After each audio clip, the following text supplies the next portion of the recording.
ঢাকার অদূরে নারায়ণগঞ্জের প্রাণকেন্দ্র সাইনবোর্ড মোড়েই গড়ে উঠেছে বাংলাদেশের সর্ববৃহৎ এনআইসিইউ হসপিটাল, বাংলাদেশ নবজাতক হসপিটাল। চিকিৎসার অভাবে কষ্ট পাবে না কোনো মা ও নবজাতক, এমন স্লোগানকে বুকে লালন করেই এই হসপিটালের সূচনা হয়েছে।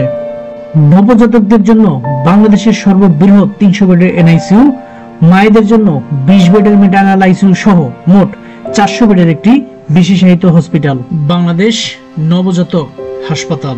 নবজাতকের ব্যয়বহুল চিকিৎসা ও স্বল্প এনআইসিইউর বেড থাকার কারণে পেশেন্ট পার্টি যখন হতাশ, ঠিক তখনই আলোর মুখ নিয়ে দাঁড়িয়ে আছে বাংলাদেশ নবজাতক হসপিটাল।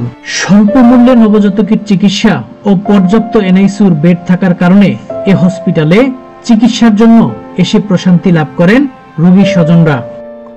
নবজাতকদের পরিপূর্ণ চিকিৎসায় এ হসপিটালে রয়েছে পর্যাপ্ত ventilator, CPAP, Optiflow, incubator, warmer, phototherapy, syringe pump এবং সেন্ট্রাল অক্সিজেন।